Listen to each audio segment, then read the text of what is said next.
నా గురించి ఆలోచించటానికి టైం ఉన్న వాళ్ళ గురించి ఆలోచించడానికి నా దగ్గర టైం లేదు.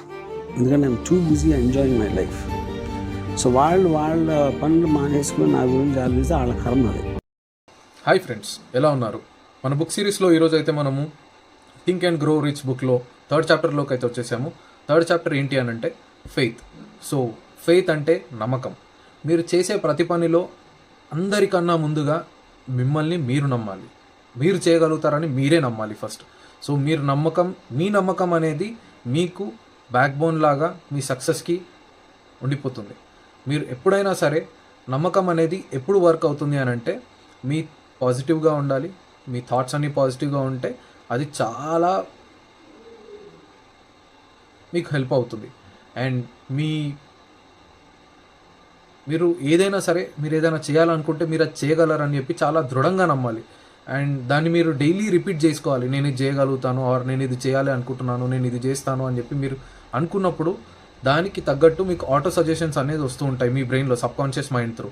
సో మీరు అలా చేస్తున్నప్పుడే మీరు అనుకున్న పనిని మీరు చాలా ఈజీగా మీ నమ్మకం ద్వారా చేయగలుగుతారనమాట. సో ఎప్పుడైనా సరే మీరు ఏదైనా చేద్దామని అనుకున్నప్పుడు, ఆర్ నేను ఏదైనా చేద్దామని అనుకున్నప్పుడు అయినా సరే మీ బ్రెయిన్లో మీకే తెలియకుండా మీకు వెనకాల నుండి ఒక వాయిస్ వినిపిస్తుంది, వద్దు, ఆగిపో, ఆపేయి. ఇదంతా మీ భయం అనమాట. సో ఈ భయం అనేది మీ నమ్మకాన్ని మొత్తం డిస్ట్రాయ్ చేసేస్తుంది. సో ఎప్పుడైనా సరే మీ భయాన్ని మీ నమ్మకం కంటే ఎక్కువ ఉంచుకోవద్దు. ఎప్పుడైనా సరే మీ నమ్మకం అనేది చాలా స్ట్రాంగ్ ఉండాలి. అప్పుడు మీ భయాలన్నీ కూడా వెళ్ళిపోతాయి.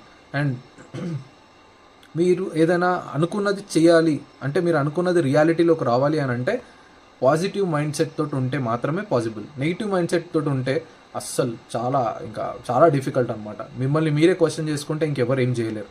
అండ్ అందుకనే ఎప్పుడైనా సరే మీరు మీ ఫెయిత్ అనేది చాలా స్ట్రాంగ్గా, మీ నమ్మకం అనేది చాలా స్ట్రాంగ్గా ఉంటే మీరు ఏం చేద్దాం అనుకుంటున్నారు మీ జీవితంలో అని మీరు ఒక క్లారిటీ తోటి. అండ్ ఇది నాకు ఫర్ ఎగ్జాంపుల్, నేను ఈరోజు ఇన్ని పేపర్స్ నేను చదవాలి అని అనుకున్నప్పుడు అది నేను నమ్మాలి ఫస్ట్. నేను నమ్మగలిగితేనే ఆ విషయము పాసిబుల్ అవుతుంది అనమాట. అండ్ మీరు నమ్మితే అండ్ మీ సంకల్పం కనుక చాలా స్ట్రాంగ్ అయితే అదొక చాలా పెద్ద యాడెడ్ అడ్వాంటేజ్ మీకు. అప్పుడు మీరు ఖచ్చితంగా అలా ఒక్కసారి మీరు ఏదైనా లైఫ్లో అనుకున్నట్టు మీ సంకల్పంతో చేయగలిగినట్టయితే మీకు తర్వాత ఏ ఒక్క పని మీరు చేద్దామని అనుకున్నా కూడా అది చాలా ఈజీగా అయిపోతుంది అనమాట. సో నమ్మకం అనేది చాలా ఇంపార్టెంట్. అండ్ మిమ్మల్ని మీరే నమ్మాలి ఫస్ట్, ఇంకెవ్వరు నమ్మరు. సో ఈరోజు మన ఈ టాపిక్ ఇక్కడితో ఎండ్ అయిపోతుంది. మీకు ఇంకా నేను ఏదైనా కొత్తగా వేరే బుక్స్ నుండి నేను స్టార్ట్ చేయాలి అని అనుకుంటా, ఆర్ మీరు ఏదైనా నాకు సజెషన్ ఇవ్వాలి అని అనుకుంటే బుక్ సిరీస్లో, మీరు మన comment section is open for you all. మీకు నచ్చిన బుక్ని అయితే మీరు రికమెండ్ చేయొచ్చు. మన think and grow rich book అయిపోయిన తర్వాత నెక్స్ట్ అదే నేను స్టార్ట్ చేస్తాను. Thank you all. See you all tomorrow. Bye. Hello all, welcome back to our YouTube channel. So నిన్న మనము ప్రైజ్ యాక్షన్ రిలేటెడ్గా ప్రైజ్ యాక్షన్ అంటే ఏంటి, క్యాండిల్స్ అంటే ఏంటి, ట్రెండ్ లైన్ అంటే ఏంటి, సపోర్ట్ అండ్ రెసిస్టెంట్ అంటే ఏంటి, అండ్ మార్కెట్ ట్రెండ్ ఏంటి అనేది నిన్నటి వీడియోలో మనం చూసినాము. అండ్ ఈరోజు వీడియోలో అయితే బిగినర్స్గా ట్రేడ్ చేసేటప్పుడు చేయకూడని విషయాలు ఏంటిది అనేది మనం దాని గురించి మాట్లాడుకుందాం. సో ఎప్పుడైనా సరే మనం బిగినర్గా ట్రేడ్ చేసే ముందు వెయిట్. సో మన వీడియోస్ ఇంతకు ముందుకు ఎవరైతే చూడని వాళ్ళు ఉన్నారో వాళ్ళు ఇప్పుడే ఫస్ట్ టైం వ్యూవర్స్ అయితే మన వీడియోని అయితే లైక్ చేయండి, షేర్ చేయండి, సబ్స్క్రైబ్ చేసుకోండి ఛానల్ని. అండ్ మీ ఫ్రెండ్స్ ఎవరైనా స్టాక్ మార్కెట్ గురించి తెలుసుకోవాలనుకుంటే మన ఈ సిరీస్ ఏదైతే Day 1 నుండి ఉందో అదొక నేను ప్లేలిస్ట్ చేశాను. అది మీరు మీ ఫ్రెండ్స్కి సజెస్ట్ చేయొచ్చు. అందులో మీరు లాస్ట్ 3 మినిట్స్ వరకు ఆల్మోస్ట్ మన only stock market related for beginners మాత్రమే ఉందన్నమాట. సో దీంట్లో నేను రిస్క్ మేనేజ్మెంట్, ప్రైస్ యాక్షన్ అన్నీ నేను ఎక్స్ప్లెయిన్ చేశాను. హోప్ మీకు ఆ వీడియోస్ అయితే నచ్చుతాయి అనుకుంటున్నాను. అండ్ మీరు నాకు ఇలాగే సపోర్ట్ చేస్తూ ఉంటే నేను ఇంకా చాలా వీడియోస్ చేస్తూ ఉంటాను బిగినర్స్ కోసం. So let's get in to the video. And మనం ఈరోజు బిగినర్స్గా చేయకూడని విషయాలు ఏంటిది అనేది మనం మాట్లాడుకుందాము. So first one is don't trade every candle. So ఇక్కడ మనం చూసినట్టయితే for example let's go with Nifty 50 chart మనం ఓపెన్ చేసినట్టయితే ఇక్కడ మనకి ఇది ఓవరాల్ 1 డే క్యాండిల్స్. సో ఇక్కడ చూసుకున్నట్టయితే స్కాల్పర్కి 3 మినిట్స్ అండ్ 1 మినిట్ క్యాండిల్ మాత్రమే అవైలబుల్ అనమాట. సో ఇది లైవ్ మార్కెట్ నేను చూపిస్తున్నాను. ఇక్కడ మీరు చూసినట్టయితే ఇది 1 టచ్ పాయింట్, ఇది 2 టచ్ పాయింట్, 5 మినిట్స్ దాంట్లో. అండ్ ఇక్కడ నుండి డౌన్ ట్రెండ్ అయితే ఉంది. So let's mark this. Okay, almost ఇక్కడ ఉంది. ఇది బ్రేక్అవుట్ అయ్యి మళ్ళీ కిందికి వచ్చి ఇక్కడ టచ్ అయ్యి పైకి వెళ్తే మాత్రమే మీరు ట్రేడ్ తీసుకోవాలి. సో ఈ క్యాండిల్ ఇప్పుడు ఇక్కడ గ్రీన్ ఉంది, నేను గ్రీన్ ఉంది, నెక్స్ట్ క్యాండిల్ కూడా గ్రీన్ అవుతుంది, ఆర్ ఇనిషియల్గా క్యాండిల్ అనేది గ్రీన్గా స్టార్ట్ అయిందని ప్రతి క్యాండిల్లో మీరు ట్రేడ్ చేయాలని మాత్రం ఎప్పుడూ అనుకోవద్దు. ఎందుకంటే అట్లా చేస్తే మీకు లాసెస్ అంటే మీ స్టాప్ లాస్ అంటే ఛాన్సెస్ ఎక్కువ ఉంటాయి. సో ఎవ్రీ క్యాండిల్లోనైతే మీరు ఎప్పుడూ ట్రేడ్ చేయాలి అని అనుకోవద్దు.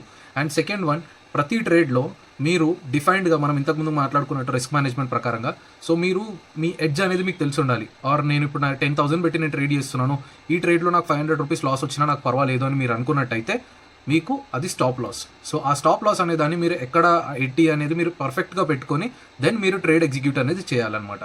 అండ్ నెక్స్ట్ వన్, ట్రేడింగ్లో ఎప్పుడైనా సరే మనకు కొంచెం ఇమోషనల్గా అవుట్ బ్యాలెన్స్ అయిపోతాం. ఎందుకు అని అంటే మనం ఇప్పుడు ఫర్ ఎగ్జాంపుల్ నువ్వు ఇక్కడ ఒక ట్రేడ్ తీసుకున్నావు, ఇక్కడ నుండి కిందికి వచ్చింది, నువ్వు అనుకున్నట్టే వచ్చింది, దెన్ అరే ఒకటి ఇక్కడ గ్రీన్ క్యాండిల్ ఫామ్ అయింది కదా అని చెప్పి నువ్వు ఇక్కడ పాజిటివ్ సైడ్ వెళ్ళావు అనుకోండి, అది మళ్ళీ నీకు డౌన్ వచ్చేసింది, ఇక్కడ నీ ఎస్ఎల్ హంట్ అయింది, మళ్ళీ ఎస్ఎల్ హంట్ అయింది అని చెప్పి మీరు ఎక్కడ కిందికి తీసుకున్నారు అనుకోండి, ఫర్ ఎగ్జాంపుల్ ఇక్కడ నుండి మళ్ళీ పైకి వచ్చింది, అట్లా మీరు పైకి కిందికి మార్కెట్ అనేది ఒక దగ్గర అస్సలు ఉండదు, ఇదర్ పైకి వెళ్తుంది లేదా కిందికి వెళ్తుంది.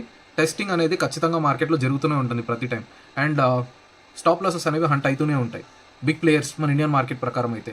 సో మీరు ఎప్పుడైనా గడే మీ ఇమోషన్స్ని 1, 2, 3 ట్రేడ్స్ కనుక ఫర్ ఎగ్జాంపుల్ మీరు డైలీ 3 ట్రేడ్స్ చేద్దామని అనుకున్నారు అనుకోండి, ఫస్ట్ 2 ట్రేడ్స్ అనేది లాస్ ఇచ్చింది అని అంటే వదిలేయండి, థర్డ్ ట్రేడ్ గురించి వెళ్ళొద్దు ఎప్పుడైనా కూడా. అలా మీరు ఇమోషన్స్ని మీరు కంట్రోల్ చేసుకోగలిగితేనే స్టాక్ మార్కెట్లో లాంగ్ రన్లో సర్వైవ్ అవుతారు. అండ్ నెక్స్ట్ వన్, ఎప్పుడైనా సరే ఇప్పుడు ఇది ఉంది, ఇక్కడ నేను మీకు ఒక ట్రెండ్ లైన్ ఇచ్చాను, ఇది బ్రేక్అవుట్ అయింది, ఇక్కడనే ఆడుతుంది, ఇంకా బ్రేక్అవుట్ అవ్వగానే ఎంట్రీ అయిపోద్ది. ఎప్పుడైనా బ్రేక్అవుట్ అవ్వగానే మళ్ళీ రీట్రేస్మెంట్ అనేది ఒకటి జరుగుతుంది, అంటే పైకి వెళ్ళి మళ్ళీ కిందికి వచ్చి దెన్ అగైన్ అది మళ్ళీ పైకి వెళ్తుంది అనమాట. సో అలా జరిగేంత వరకు మీరు వెయిట్ చేయాలి. వెయిట్ చేసినప్పుడు మాత్రమే మనం స్టాక్ మార్కెట్లో లాంగ్ రన్లో ఉండగలుగుతాం. సో ఇవి బిగినర్స్గా మీరు చేయకుండా ఉండాల్సిన విషయాలు.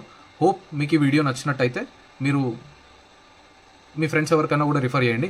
అండ్ రేపు మనము best time frames to trade for beginners ఇది మనం చూద్దాం రేపు. అండ్ మీరు ఇంకేదైనా టాపిక్స్ రిలేటెడ్గా నేను చేయాలి వీడియోస్ అని అనుకుంటే మాత్రం మన కమెంట్ సెక్షన్లోనైతే కమెంట్ చేయండి. Okay, thank you all, see you tomorrow.